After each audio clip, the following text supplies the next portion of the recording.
नमस्कार मित्रांनो, माझे नाव आरोही गजानन हेंद्रे. मी आता 6वीची विद्यार्थी. माझ्या शाळेचे नाव जिल्हा परिषद माध्यमिक शाळा पानकनेरगाव. मी तुम्हाला ह्या पुस्तकाविषयी थोडक्यात माहिती सांगणार आहे. या पुस्तकाचे नाव आहे क्षमा. या पुस्तकाची किंमत आहे 35 रुपये आहे.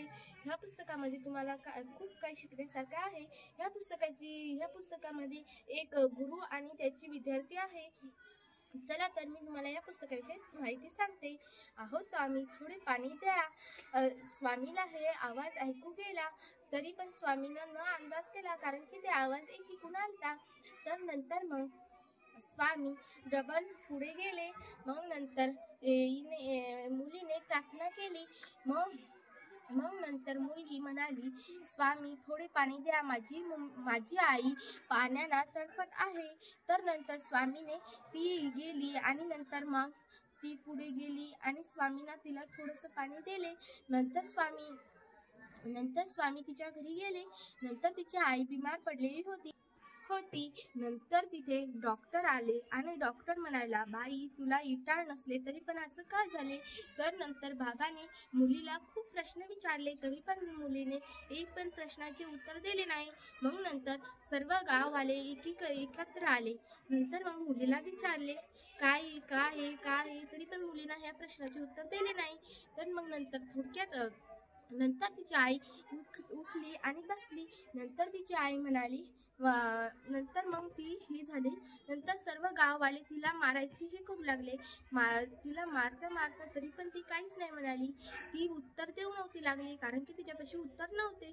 तर नंतर मग तिने डबल गाववाल्याने सगळ्यांनी तिला विचारले, काय झालं, तरी पण तिने नाही सांगितले. नंतर सर्व गाववाले तिला मारायला उठले. नंतर स्वामी आले. तिची आई बिमार पडली, याचं कारण दुसरं काही असू शकते. हिला का मारता तुम्ही? नंतर ती म्हणाली, स्वामी तुम्ही बोलले ते खरे आहे. नंतर ती मुलगी म्हणाली, स्वामी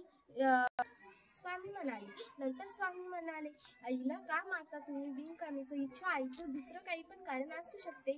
नंतर ती मुलगी खूप लढाली आणि तिच्यापाशी तरी पण प्रश्नाचे उत्तर नव्हते. नंतर तिने खूप हे केले, तरी पण तिला सर्व गाववाले मारू लागले. तरी पण तिनं हे नाही केले. तरी पण तिच्यापाशी प्रश्नाची उत्तर नव्हते. तिला खूप बोलले, तरी पण तिला खूप असे सर्व गाववाले लढवायला लागले. तरी पण तिला स्वामी म्हणाले, हिची काही गलती नसू शकते. तरी त्या गावावाल्यांना ऐकले नाही. स्वामी म्हणाले, हिची काही गलती नसून का तुम्ही त्याला मारता? तर स्वामी तसे बोलत खूप ते काहीतरी वाढले. नंतर गावावाले तिच्या आईने तिच्या प्रश्नाचे उत्तर दिले. तर मग नंतर सर्व गाववाले तिला म्हणू लागले, तू आधी हे सर्व सांगितले असते तर जमलं नसतं का? तर नंतर ती स्वामी म्हणाले, मी तुम्हाला सांगू लागलो हिच्याकडे कारण नसे. हिची आई दुसऱ्या कारणाने बिमार पडली अशी, तरी पण ते ऐकू नव्हते लागले. मग मी तुम्हाला म्हणलो होतो, ह्या मुलीमध्ये कोणतीही हे नाही, कारण की हे झालं. नंतर मग तिला खूप मारले होते, त्यामुळे तिला खूप कुठे लागले होते.